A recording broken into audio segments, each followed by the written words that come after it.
सुषमा अपने बेटों के सर पर सेहरा सजाते हुए भरी आंखों से उन्हें देखकर कहती है, मेरे दोनों बेटे कितने सुंदर लग रहे हैं। आज मेरा सालों का सपना सच होने जा रहा है। मेरे बेटों का घर बसने जो जा रहा है। अपने बेटों को दूल्हा बना देखकर सुषमा फूली नहीं समा रही थी, मगर यश और सागर इस शादी से जरा भी खुश नहीं थे। तभी अचानक से यश सेहरा उतार कर नम आंखों से कहता है, माँ, मुझे माफ कर दीजिए, मगर मुझसे ये शादी नहीं होगी। मैं मेरी जिंदगी में अर्पिता की जगह और किसी को नहीं दे सकता। हाँ माँ, मैं भी मेघा के अलावा किसी के बारे में नहीं सोच सकता। दिमाग खराब हो गया है तुम दोनों का। बारात दरवाजे पर खड़ी है, मत बोलो आज तुम दोनों भाइयों की शादी है। कहाँ जा रहे हो तुम दोनों? हमें जाने दीजिए माँ। इतने में आलोकनाथ कमरे में आते हैं। अजी सुना आपने, समझाइए इन्हें कुछ, ये ऐसे कैसे जा सकते हैं? आज इनकी शादी है। इन्हें जाने दीजिए। सुषमा जी, एक माँ होकर भी आप इनका दर्द क्यों नहीं देख पा रही? अरे माँ बाप तो अपने बच्चे की खुशी के लिए क्या कुछ नहीं करते। इन्हें जाने दीजिए, जाओ बच्चों। पिता का आशीर्वाद लेकर यश और सागर शादी छोड़कर चले जाते हैं, जिसके बाद सुषमा अपने 3 बेटों निशु, संजय और अनुज की बारात लेकर जाती है और अमीर घर की पल्लवी, तारा और अंजलि को बहू बनाकर ले आती है। तभी यश और सागर भी अर्पिता और मेघा से शादी करके आते हैं। देखो माँ, हम तुम्हारी बहुएं लेकर आए हैं। बहू? सासू माँ, ये जेठ जी क्या बोल रही हैं? क्या ये जली उपली जैसी शक्ल वाली हमारी जेठानी है? तुम्हें क्या लगता है पल्लवी बहू, इनके कह देने से मैं इन दोनों काली भट्टी को अपनी बहू मान लूंगी? कभी नहीं। पैर में लगे कीचड़ को माथे पर लगा लेने से वो चंदन का टीका नहीं बन जाता। सुषमा दरवाजे पर खड़ी अपनी बहुओं को काले होने के चलते तानों भरी बातें सुनाकर अपनी तीनों गोरी बहुओं का गृह प्रवेश कराती है। वहीं बेचारी काली बहुएं बिना स्वागत के ससुराल के अंदर आती हैं। अगले दिन अर्पिता और मेघा अपनी पहली रसोई में बहुत सारा खाना बनाती हैं। माँ जी आ गई। आप ये देखिए, मैंने और मेघा ने पहली रसोई में सारा खाना आपकी पसंद का बनाया है। ये आलू सोई की सब्जी, कचौड़ी, मटर पनीर। तुम दोनों काली कलूटी को क्या लगता है ये सब करके तुम मेरे दिल में जगह बना लोगी? कभी नहीं। अपना ये काला कलूटा चेहरा लेकर चली जाओ मेरे सामने से। काली बहुओं की बेइज्जती होता देखकर सुषमा की तीनों गोरी बहुएं बहुत खुश होती हैं। ऐसे ही समय बीतता है और सुषमा की तीनों गोरी बहुएं प्रेग्नेंट हो जाती हैं। सासू माँ, हम तीनों प्रेग्नेंट हैं। आप दादी बनने वाली हैं। क्या सचमुच? मैं दादी बनने वाली हूँ? तुम तीनों सोच भी नहीं सकती कि ये खुशखबरी देकर तुमने मुझे कितनी खुशी दी है। तभी मेघा और अर्पिता पैर छूकर अपनी सास से खुशी से कहती हैं, माँ जी, मुझे और मेघा को भी दिन चढ़ गए हैं। बहुत जल्दी आप दादी बनने वाली हैं। अपनी काली बहुओं की माँ बनने की बात से सुषमा जरा भी खुश नहीं होती और उखड़े अंदाज में कहती है, हाँ तो कोई बड़ा जंग नहीं जीतने वाली हो। तुम काले बच्चे ही पैदा करके जनसंख्या बढ़ाओगी बस। मगर मेरी तीनों बहुओं का ये पहला बच्चा है और अब तुमको इनके खाने पीने का पूरा ख्याल रखना है। ये बोलकर सुषमा और उसकी तीनों गोरी बहुएं मुंह ऐंठ कर अपने कमरे में चली जाती है। हाँ, ब्लैकी टाकी टैमरिंडा। अर्पिता दीदी, हमारी तीनों देवरानियों के साथ साथ हम दोनों का भी तो ये पहला बच्चा है। फिर माँ जी हमारे साथ ही ये फर्क क्यों कर रही हैं? क्योंकि हम गरीब घर से आई हैं और काली हैं। मेघा, तुम अपना दिल छोटा मत करो। देखना एक दिन माँ जी हम दोनों को अपना लेंगी। ऐसे ही दिन बीतता है और अब पांचों बहुओं को 3 महीने हो जाते हैं, मगर तीनों गोरी बहुएं सारा दिन अपने कमरे में बैठी बैठी फरमाइश करती हैं। अरे ओ हमारी काली जेठानियाँ, हमारा ब्रेकफास्ट लेकर कमरे में आओ। जाओ मेघा, ये नाश्ता उन्हें दे आओ। मेघा नाश्ता लेकर कमरे में आती है। हाँ आओ नंबर 2 टैमरिंडा। मेघा नाश्ता रख कर जाने लगती है। तभी तारा टॉन्ट मारते हुए बोलती है, अबे ओ काली कलूटी बैंगन लूटी, करेक्ट 10 बजे हमारे लिए जूस लेकर आना, मत भूलना, समझी? मेघा चुपचाप वहाँ से चली जाती है। वक्त गुजरता है। अब पांचों को 5 से 6 महीने बीत जाते हैं। एक शाम सुषमा अपनी तीनों बहुओं के लिए ढेर सारे फल, फ्रूट, काजू, बादाम खरीद कर लाती है। पल्लवी बहू, अंजलि बहू, तारा बहू कहाँ हो? जरा यहाँ तो आना। अरे सासू माँ, ये इतनी सारी थैलियाँ पूरा बाजार ही खरीद कर ले आई हैं क्या? मेरा बस चले तो मैं अपनी तीनों बहुओं के लिए पूरा बाजार भी खरीद लूं। इनमें तुम तीनों के खाने पीने के लिए फल फ्रूट है और काजू बादाम और मेवे मखाने हैं, और ये केसर है, इसे दूध में डालकर पीना ताकि तुम्हारे बच्चे गोरे सुंदर पैदा हो। ये तुम तीनों का पहला बच्चा है तो तुम्हें अपने खाने पीने का पूरा ध्यान देना है। माँ जी, क्या थोड़े से काजू बादाम हम भी ले ले? वो जैसे जैसे महीने बढ़ रहे हैं शरीर में बड़ी कमजोरी आ रही है। ये काजू बादाम फ्री फंड में नहीं है जो मैं तुम दोनों काली कलूटियों को दे दूं। हमारे जमाने में औरतें रूखी सूखी रोटी खाकर भी हट्टे कट्टे बच्चे पैदा करती थी। दाल रोटी खाओ, उससे ताकत मिलेगी। सुषमा की इन बातों में उसका फर्क साफ झलक रहा था। हालांकि उसकी 3 गोरी बहुओं की तरह अर्पिता और मेघा का भी ये पहला बच्चा था, मगर उन्हें रूखे सूखे के सिवा खाने पीने का कोई इंतजाम नहीं मिलता। साथ ही वो बेचारी बहुएं सारा दिन सुबह से रात तक एक पैर पर नाचती रहती हैं। माँ जी, चाय। तुम दोनों को कितनी बार कहा है ना दूध में तेज पत्ती डाला करो। मेरी तीनों बहुओं का ये पहला बच्चा है, उन्हें ताकत की जरूरत है। लग रहा है चाय में अपना काला रंग घोल दिया हो। माफ कर दीजिए माँ जी, मैं आगे से ध्यान रखूंगी। माँ जी, आज शाम के खाने में क्या बनाना है बता दीजिए। सुषमा मेघा को चढ़ाते हुए तीनों गोरी प्रेग्नेंट बहुओं से पूछती है। बताओ मेरी प्यारी गोरी बहुओं, तुम्हें क्या खाने का मन है? सासू माँ, मुझे कोफ्ते और रोटी खाना है और मुझे कड़ी चावल खाना है। मम्मी जी, मुझे तो अंडा कड़ी और पुलाव खाने हैं। अंडे का नाम सुनते ही मेघा का जी मिचलाने लगता है। माँ जी, ऐसी हालत में मुझसे और अर्पिता दीदी से अंडा कड़ी नहीं बनेगा, उससे दुर्गंध आती है। सुना आपने सासू माँ, ये मेरा पहला बच्चा है, मुझे मेरे मनपसंद का खाना भी नहीं मिल सकता। ये कहते कहते तारा झूठ मूठ के रोने लगती है, जिस पर सुषमा भड़क कर कहती है, कान खोल कर सुन मेरी काली बहू, मेरी तारा बहू को अंडा कड़ी खाने का मन है तो तू बनाएगी, समझी? सुषमा जबरदस्ती दोनों पर अपनी जिद थोप देती है।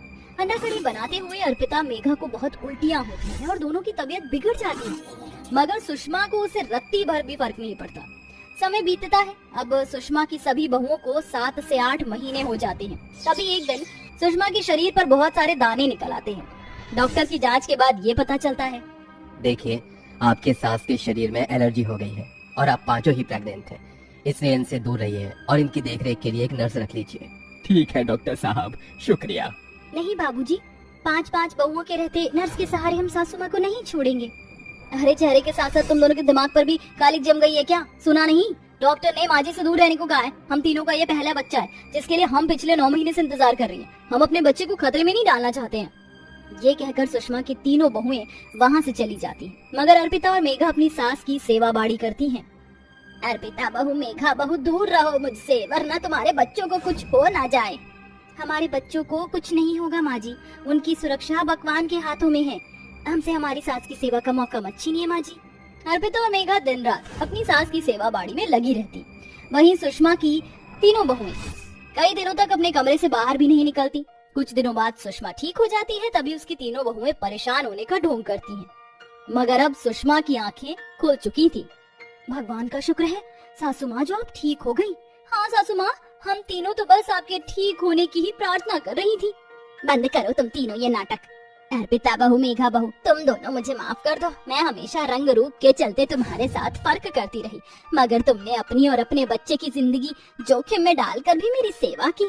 कहो तुम्हें मुझसे क्या चाहिए? अर्पिता और मेघा भराई आंखों से सुषमा से कहती हैं, माँ जी, बस जब हमारा बच्चा इस दुनिया में आए तो आप अपना प्यार भरा हाथ उनके सर पर रखकर उन्हें अपने आशीर्वाद देना, हमें और कुछ नहीं चाहिए। अर्पिता की ये बात उसकी गोरी देवरानियों की आंखों को नम कर देती है और अब सुषमा बिना किसी फर्क के बड़े ही धूमधाम से अपनी 5 बहुओं के आने वाले पहले बच्चे की गोद भराई करती है। तो फिर हार गया। अब तो तेरे पास दांव पर लगाने के लिए कुछ भी नहीं है।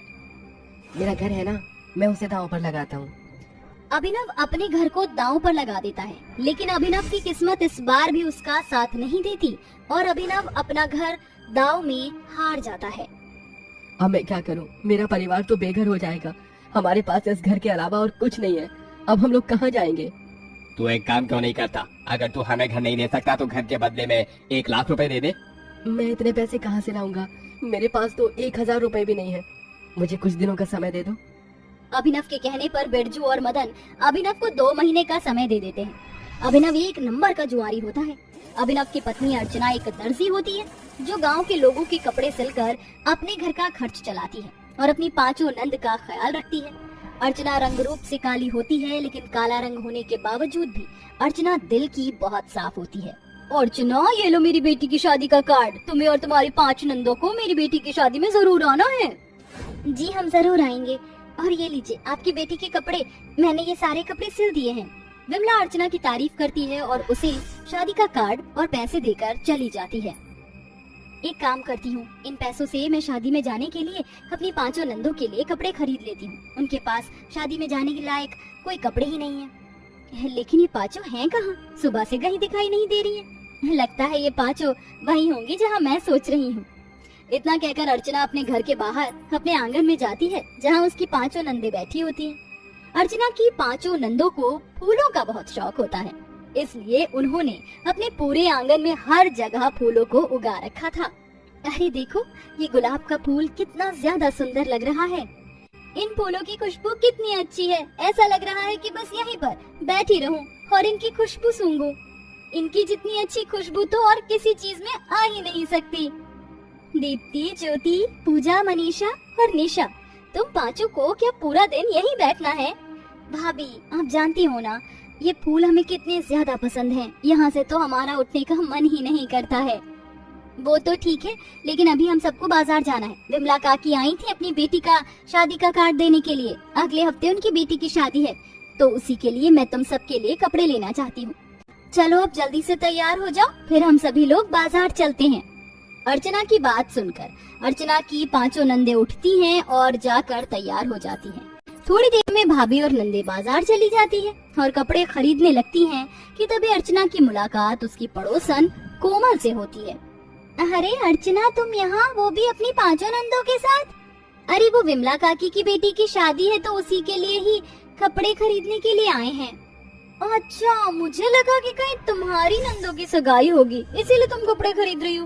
वैसे अर्चना, तुम्हारी 5 नंदों की अब शादी की उम्र हो गई है, कब तक इन्हें घर पर बिठा कर रखोगी? कहीं अच्छा लड़का नहीं मिल रहा था क्या? या कहीं ऐसा तो नहीं तुम्हारी नंदों में ही कोई खोट हो जो तुमने इतनी उम्र में भी अपनी 5 नंदों को घर पर बिठा रखा है? कोमल, ये कैसी बातें कर रही हो तुम? बोलो मत, ये मेरी नंद है और मैं अपनी नंदों के खिलाफ कुछ नहीं सुन सकती हूँ, समझी?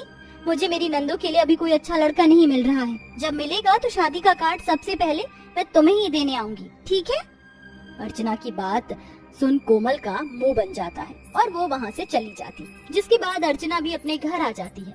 अर्चना ये जानती थी कि कहीं न कहीं कोमल की बात सही है। अर्चना ये समझ चुकी थी कि उसका पति अभिनव तो अपनी बहनों की शादी करवाने से रहा, इसलिए अब अर्चना ही अपनी 5 नंदों के लिए रिश्ता देखना शुरू करती है और अगले दिन होते ही मंदिर जाकर पंडित जी से इस बारे में बात करती है। कुछ ही दिनों में पंडित जी बहुत अच्छा रिश्ता लेकर आते हैं। पंडित जी ने आपकी 5 नंदों की बहुत तारीफ की है और हमें भी आपकी 5 नंदे बहुत पसंद हैं, इसलिए हम अपने 5 बेटों का रिश्ता आपकी 5 नंदों के साथ करना चाहती हैं और हमें कोई दहेज भी नहीं चाहिए। नीलम की बात सुन अर्चना बहुत खुश होती है और अर्चना भी इस रिश्ते के लिए हाँ कर देती है, जिसके बाद अब कुछ दिनों में अर्चना की 5 नंद की शादी की तैयारी शुरू हो जाती है। अर्चना ने जो अपने दर्जी के काम से पैसे कमाए थे, वो उन सारे पैसों को अपनी 5 नंदों की शादी में लगा देती है और उनकी शादी में कोई कसर नहीं छोड़ती। अर्चना अपनी 5 नंदों की हल्दी, मेहंदी, संगीत खूब अच्छे से करती है। शादी के दिन अब सिर्फ 2 दिन रह जाते हैं। घर में चारों तरफ खुशियों का माहौल होता है कि तभी बिरजू और मदन आ जाते हैं और अभिनव से पैसे मांगने लगते हैं। क्योंकि तुम्हारे पति ने ये घर जुए में हार गए हैं। अब तुम्हारा समय पूरा हो चुका है, अब हमारे पैसे दे दो वरना ये घर खाली कर दो। ये क्या कह रहे हैं आप? मेरी नंदू की शादी होने वाली है 2 दिनों में। अगर हम लोगों ने ये घर खाली कर दिया तो हम लोग कहाँ जाएंगे? प्लीज हमें थोड़ा समय और दे दीजिए। जो समय देना था हमने दे दिया, अब हमें पैसे चाहिए वरना ये घर खाली कर दो। बिरजू और मदन की बात सुनकर अर्चना काफी डर जाती है और उसे कुछ समझ नहीं आ रहा होता कि तभी अर्चना अंदर जाती है और अपनी अलमारी से 1 लाख रुपए निकालकर बिरजू और मदन को दे देती है। जिसके बाद बिरजू और मदन वहां से चले जाते हैं और अर्चना अपने फूलों के आंगन में चली जाती है। वहां बैठकर वो रोने लगती है। भगवान, ये 1 लाख रुपए मैंने अपनी नंदू की शादी की जोड़े के लिए रख रखे थे, लेकिन अब इनकी शादी के लहंगे कहाँ से लाऊंगी? शादी को सिर्फ 2 ही दिन रह गए, मैं इतने पैसों का इंतजाम कहाँ से करूंगी? हे भगवान, कुछ तो चमत्कार दिखा। कि तभी अर्चना देखती है कि एक तितली फूलों में फंस गई है और वो मदद मांग रही है। मदद करो, मैं यहाँ इन फूलों में फंस चुकी हूँ। तितली को बोलता देख अर्चना बहुत हैरान होती है, लेकिन वो उसकी मदद करती है। अर्चना जैसे ही उस तितली को उस फूल से आजाद करती है तो वो तितली एक सुंदर सी परी का रूप ले लेती है। मेरी जान बचाने के लिए धन्यवाद अर्चना। आज तुम न होती तो शायद मैं इन्हीं फूलों के बीच फंसकर मर जाती। मैं तुम्हारी सारी परेशानी जानती हूँ। तुम्हारी नंदू की 2 दिनों में शादी होने वाली है। उन्होंने और तुमने इन फूलों का बहुत ख्याल रखा है और इनको कभी एक बार भी मुरझाने नहीं दिया। इतना कहकर परी अपनी जादू की छड़ी से उन सारे फूलों पर एक जादू करती है। ये सभी मामूली फूल अब जादुई फूल बन गए हैं। ये फूल ना ही तो कभी मुरझाएंगे और ना ही कभी इनकी खुशबू खत्म होगी। इन फूलों से तुम अपनी 5 नंदों के लिए शादी का जोड़ा बना सकती हो। धन्यवाद आपका परी, अगर आप न होती तो न जाने क्या होता। अर्चना जल्दी से अपने आंगन के सारे फूलों को इकट्ठा करती है और ले जाकर उन सब से अपनी 5 नंदों के लिए शादी का लहंगा बनाने लगती है। अर्चना फूलों के लहंगे को ले जाकर अपनी 5 नंदों को दे देती है। ये फूलों के लहंगे तो बहुत सुंदर हैं और इनमें से तो बहुत ही अच्छी खुशबू आ रही है। और ये फूलों की ज्वेलरी भी आपने हमारे लिए इतनी मेहनत करी। अगर आप ना होती तो हमारा क्या होता भाभी? चलो अब जल्दी से इन फूलों के लहंगे और ये फूलों की ज्वेलरी पहनकर तैयार हो जाओ, बारात आती ही होगी। अर्चना की 5 नंदे फूलों के लहंगे और ज्वेलरी को पहनकर तैयार हो जाती हैं और नीचे शादी के मंडप में आ जाती हैं। 5 दुल्हनों को फूलों के लहंगे में देखकर सब लोग हैरान हो जाते हैं और सबको उनके लहंगे पसंद आते हैं। जिसके बाद अर्चना की 5 नंदों की शादी होती है और वो अपने ससुराल चली जाती हैं। जिसके बाद अब अर्चना के पास बहुत से लोग फूलों के लहंगे बनवाने के लिए आते हैं और धीरे धीरे अर्चना अब फेमस होने लगती है और अभिनव भी अब अपनी सारी बुरी आदतें छोड़ देता है। जिसके बाद अब अर्चना और अभिनव एक साथ खुशी खुशी अपनी जिंदगी जीते हैं।